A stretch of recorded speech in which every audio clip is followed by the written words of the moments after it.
talked a little stuff and talking about the names of different substances, and TikTok didn't like that. So it kind of canceled me out. So I'm going to do my best on this. And last week I also covered like step one, two, and three. And here's a little disclaimer that I want to kick this thing off with is I will never be so ignorant as to tell you that the 12 steps is the only way to recover. That if you don't work a step, that you're not going to freaking, that is the only way to do it, and you're not going to ever freaking pull it together. I'll never say that. There are lots of ways to recover. Lots of ways, whether it's some kind of spirituality, church, making a decision, personal development, improvement, different courses, different education. There's all different kinds of methods, cognitive behavior therapy, motivational interviewing, just therapy in general, some kind of personal developments are ways to recover. But what I will tell you is the 12 steps is a badass way to recover, because I've been in meetings all around the frickin' planet. I've been to meetings over in frickin' Thailand. I was just there a couple months ago, walking into a room, and there's a big mural of Bill and Bob on the thing, and there's happy people in there. Hey, how's it going? So glad you're here. Right on. People talking about the solution, people talking about recovery, sponsees, sponsors, step work, God, higher power, integrity, honor, discipline, keeping their word, and you can tell. And this is all around the world. In the Caribbean, I was out there in Antigua, there's meetings out there. I was in Cabo San Lucas. I was in Bali, walking into the Just for Today room. Hey, this thing is worldwide, and so many people talk crap on it. It blows my mind. And something that works, the proof is if something works, the proof is by its growth. By its growth. So many people talk crap on this thing, and guess what? It has been effective in millions of people's lives around the planet. Millions of people's lives have done this thing, and there are meetings all around, 12-step meetings. They found out that it doesn't just work for alcohol, it works for sex addiction, drug addiction, any kind of mental obsession that you have, it works for. Sometimes we hear this thing that people have tried it. And they've tried it. You know what that means?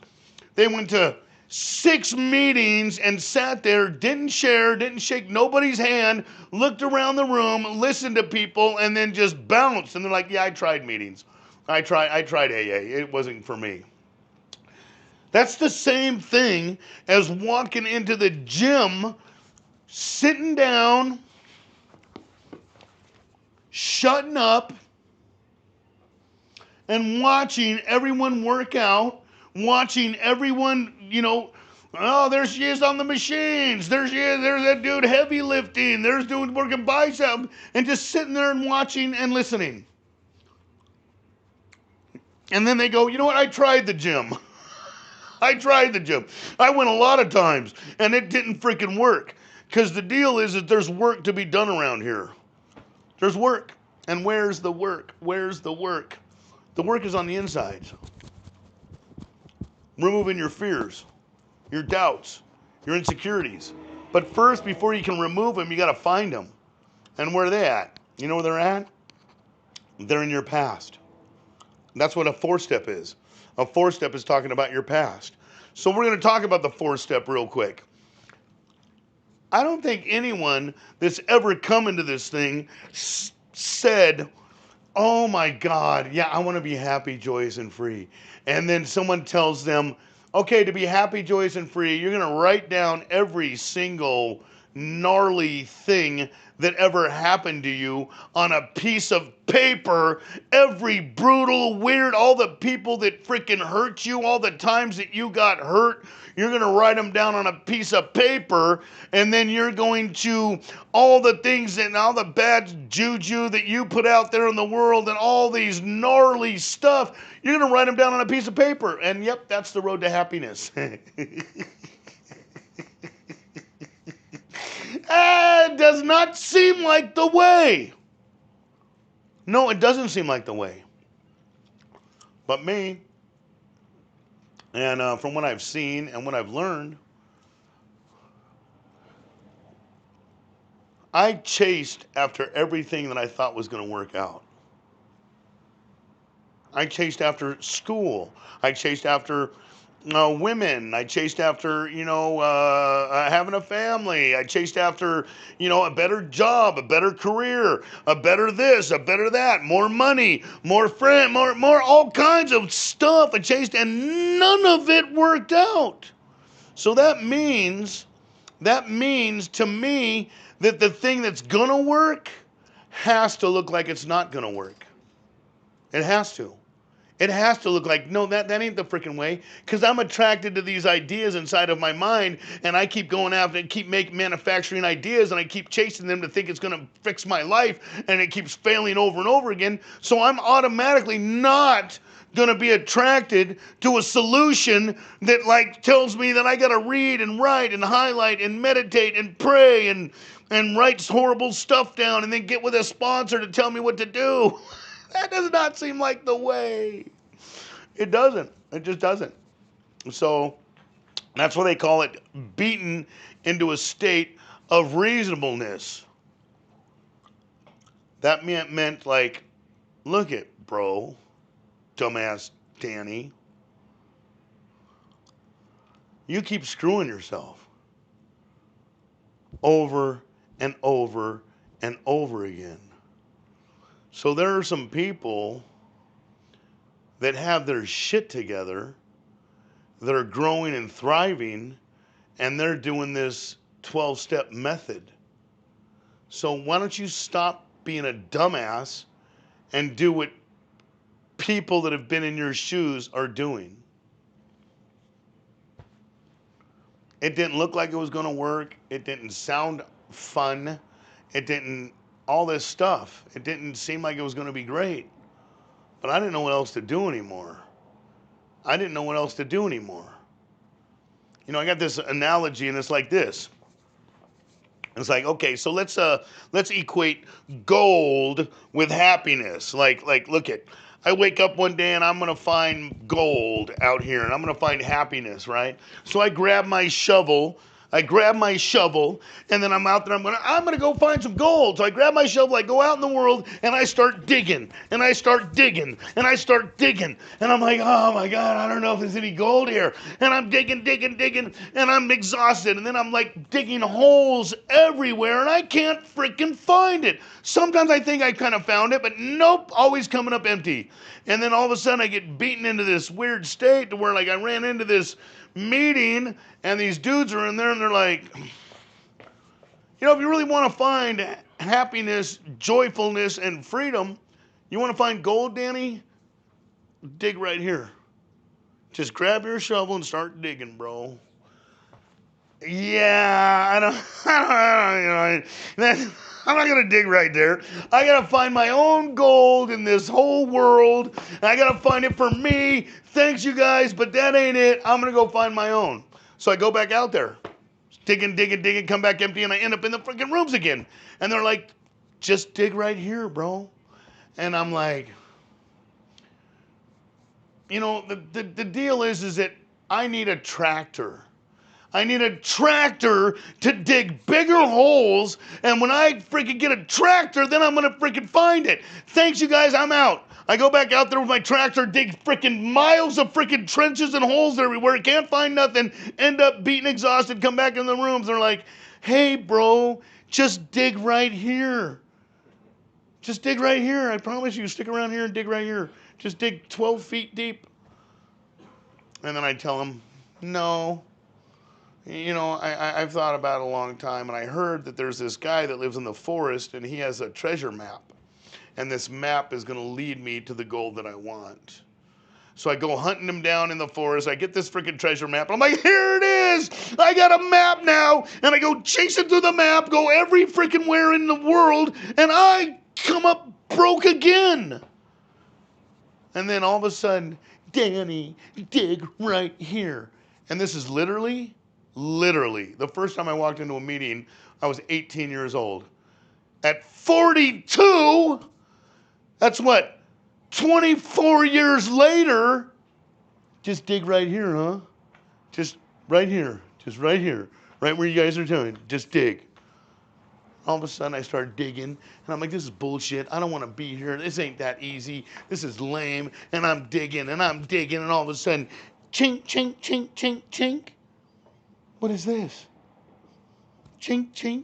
I got 12 feet deep. Got 12 steps down. Chink, chink. And I open it up. Gold! Gold! Gold! Everything that I've ever freaking wanted, I found right here. Everything I've ever wanted, and that pot of gold has solved every single problem I've ever had. My emotional problem, my spiritual problem, my financial problem, my relationships problem. Every freaking problem that I've ever had has been solved by sticking around here, helping some other people, and freaking staying put. The grass is not always greener on the other side.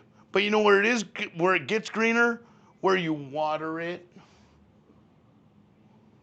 Water your grass with 12 gallons of Miracle Grow.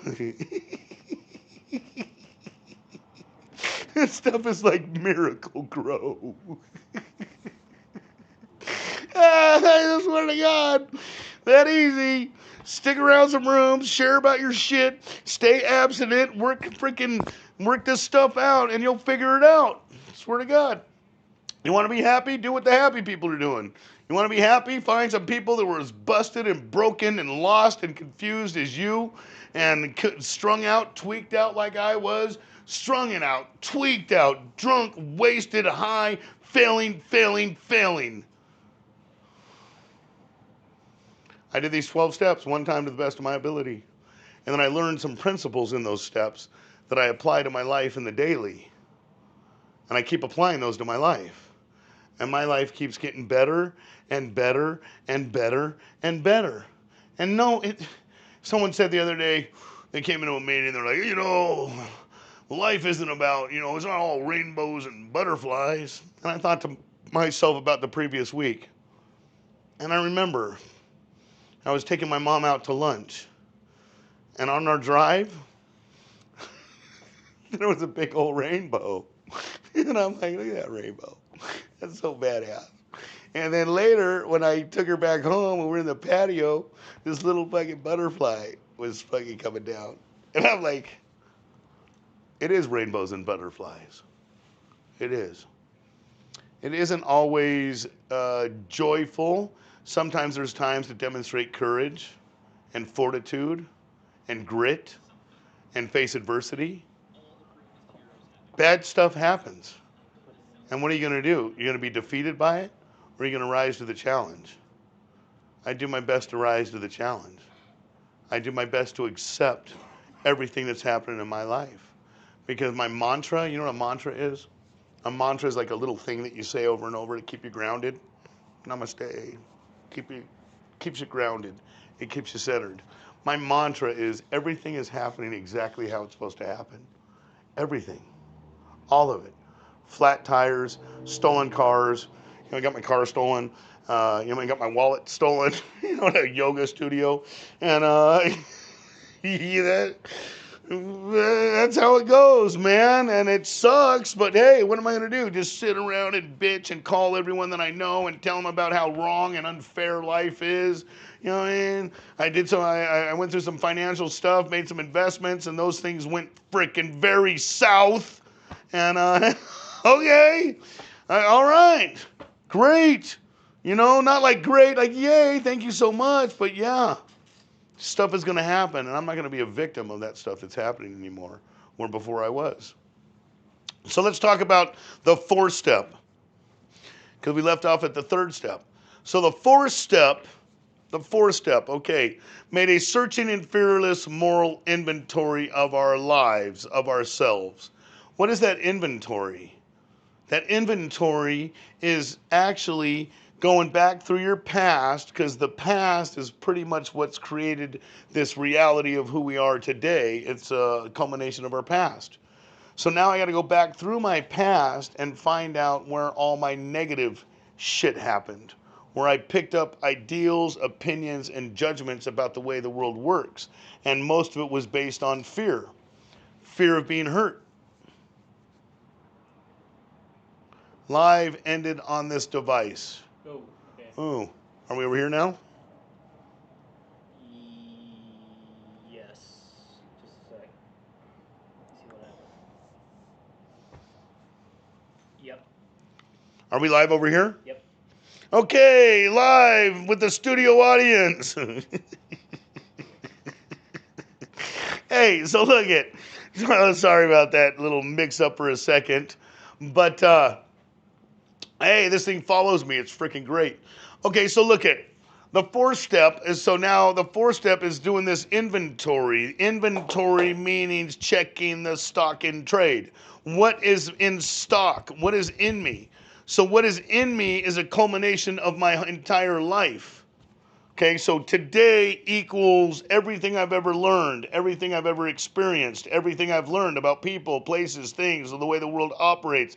And before in my past, I have been hurt, neglected, hurt, beat up, embarrassed, afraid. You mean all these things that just weren't fair in my life. And because I've been hurt that way and I didn't feel I got what I wanted.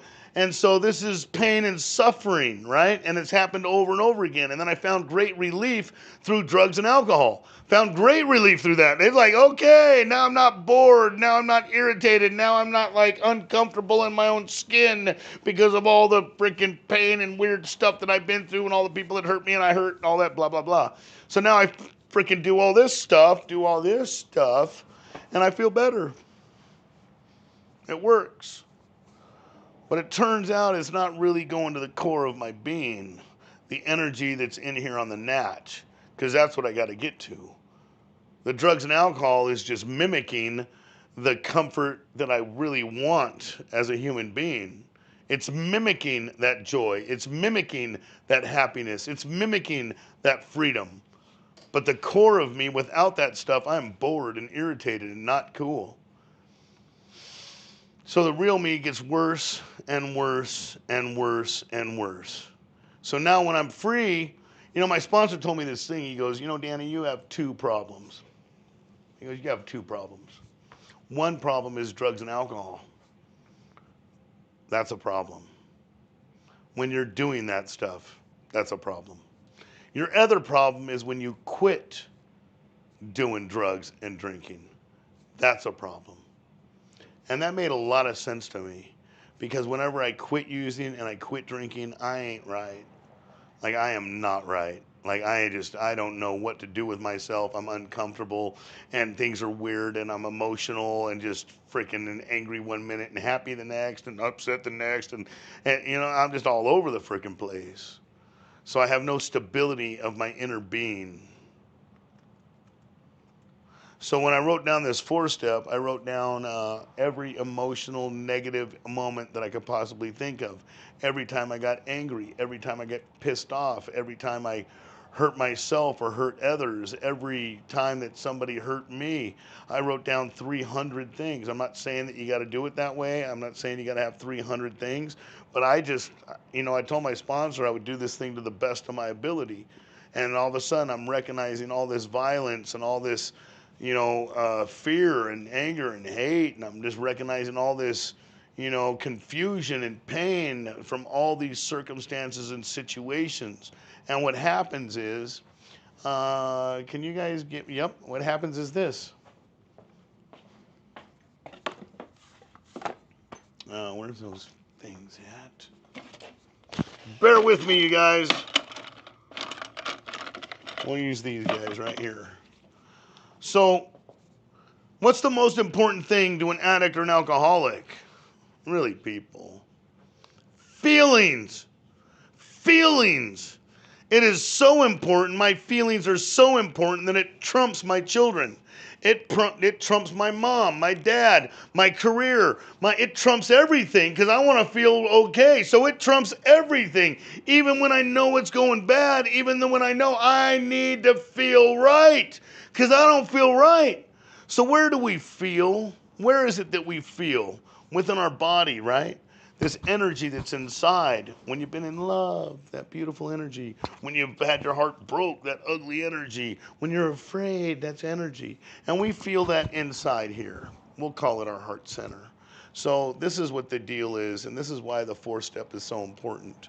So, well, let's just say our feeling center is our heart. So we're going to draw a big heart. I don't know if they can see this. I'm going to drag it over there. Okay, so we're going to draw this big heart.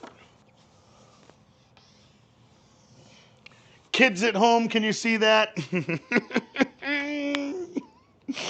So that's the heart, okay? So what happens is when we were like kids, we had this heart that was just amazing. You know, kids don't need toys or anything to have fun. They don't need nothing. They're just this heart. You ever see little kids? They're playing, they're laughing, they're feeling great.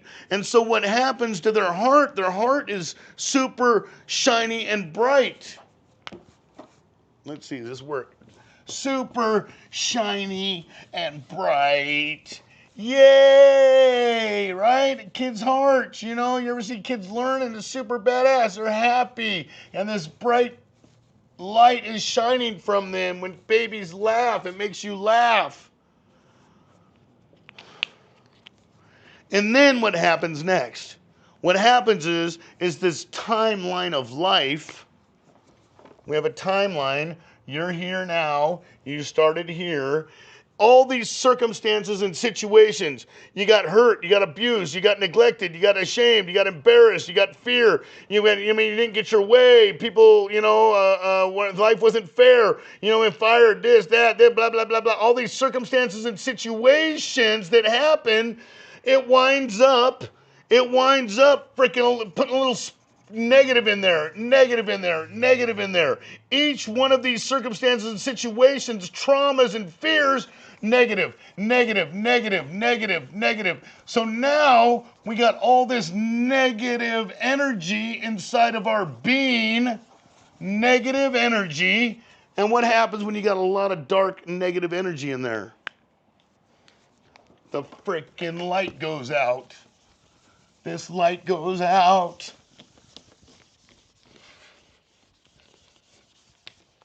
We're holding on to that shit inside. This is why we don't feel right.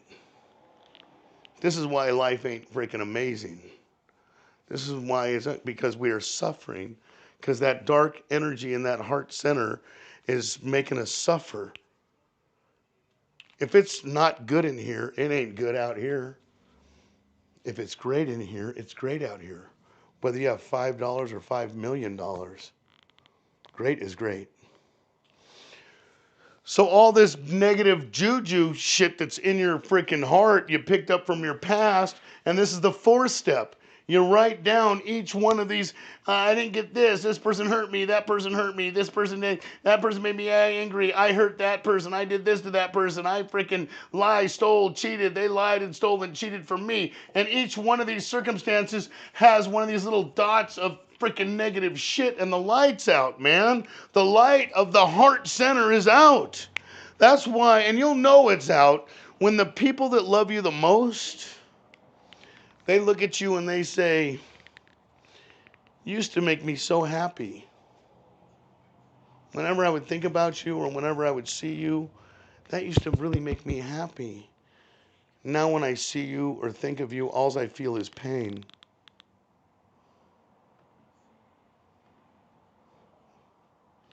That's how you know the light's out. So this sick heart can do a couple things to feel better.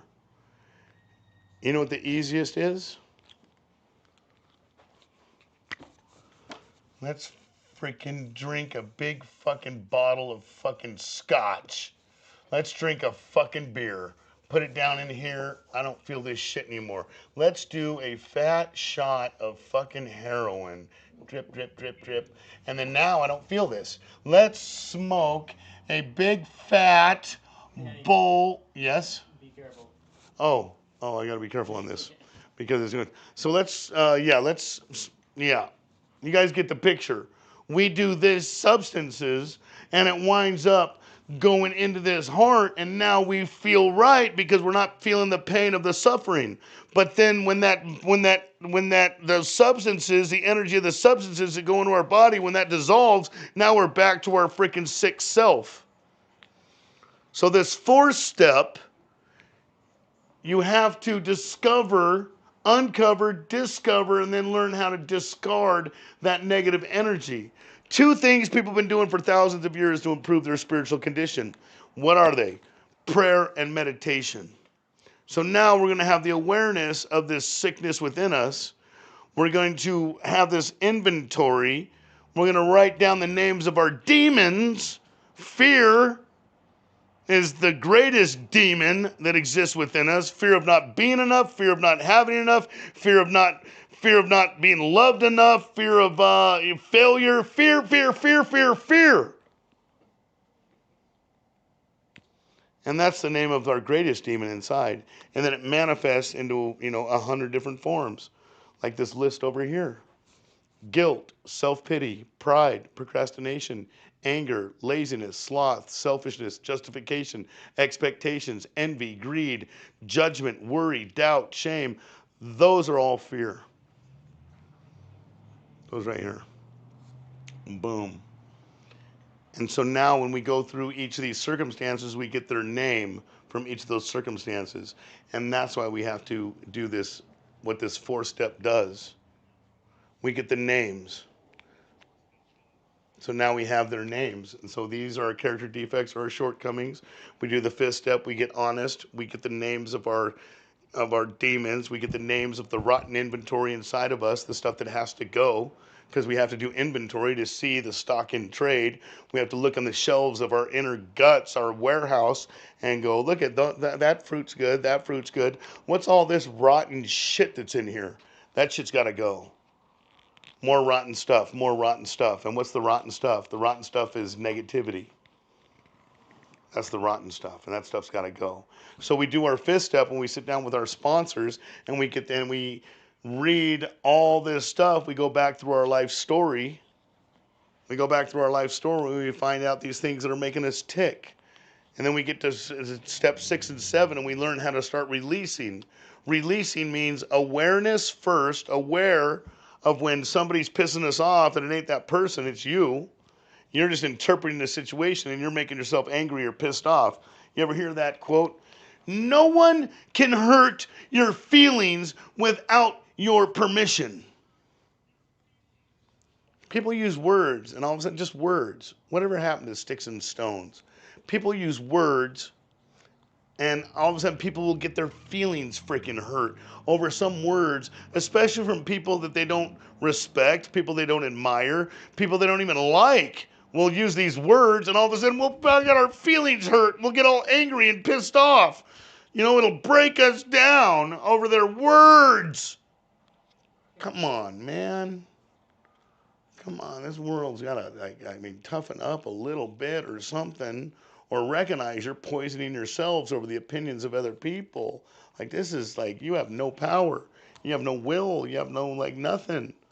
You have no gratitude, So we wind up doing the fifth step, getting completely honest, leaving nothing back, and some of the stuff that we never wanted to revisit. We didn't want to tell a freaking another living person in this freaking universe. We wanted to go to our graves with it, but we're only as sick as our secrets.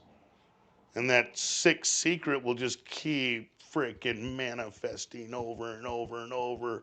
And then it will affect our thinking, it'll affect our feeling, and then it'll affect what we're doing and how we're living. And it's an infection. So we wind up shining the light of truth up on this thing. Then we go to step 6 and 7 and get the names of our demons. And now the names of our character defects and our shortcomings, the names of the negative energy that we've picked up over a lifetime. And then we're going to learn how to start releasing those. We're going to first be aware of them, and we're going to start releasing those through prayer. You don't believe in God, you don't believe in a higher power, meditate. Plug into the energy of the universe, the energy of life. And you will come to believe in a higher power. I promise you. So you'll start releasing that stuff, either through a ritual, a mantra, a 7-step prayer, just recognizing and releasing. But the deal is, we have a lifetime of pain and suffering that is impacted in the centers of our heart. And so this takes practice to remove it, a lifetime of that suffering. So we do a daily practice.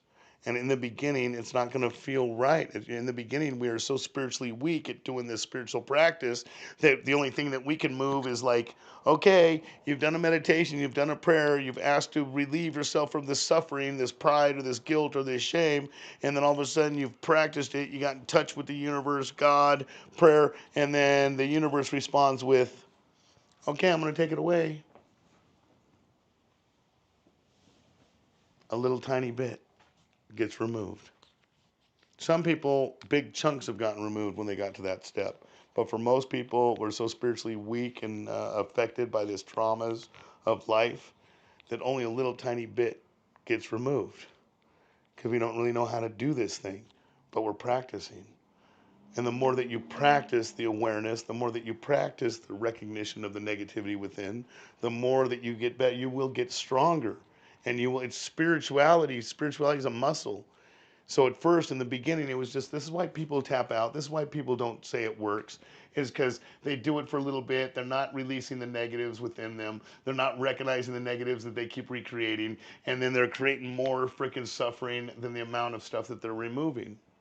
But when you do this every day, like if I go, okay, I'm going to practice the spirituality of removing my negativities. I'm going to practice. It's like if I told you I want bigger biceps, and I go, look at, in order to get bigger biceps, I'm going to grab these weights on Mondays, and I'm going to do 1 rep on Mondays between the hours of 12 and 12:01 p.m. I'm going to do 1 rep. You think these things are going to grow? No, they're not. No, they're not. But if I do them every freaking day, they will get stronger. And my weights will go from a 10-pound dumbbell to a 20-pound dumbbell to a 50-pound dumbbell to a 100-pound dumbbell. They will get larger and larger, and I will get stronger and stronger and stronger on the daily. So we start practicing to removing these negatives within us. And at first, it was just a little tiny, didn't even notice it. But over time, you will begin to notice it, and you'll be able to, it's like spiritual kung fu. A negative circumstance or a situation will come into your life, and instead of like dwelling on it all day and all night and all, you know what I mean? All of a sudden, that negative situation will happen, you'll be like, whoosh. What, you're talking a bunch of shit? Well, I'm sorry about that. That's the way that you feel. Whoosh. Oh, well, this thing didn't go the way we wanted it to. Great. You know, let's pivot and figure something else out. Whoosh. Whoosh. Whoosh.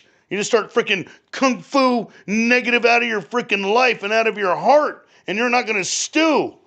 You get strong. You won't let that shit into your life. But in the beginning, most people tap out because they don't practice this thing on the daily.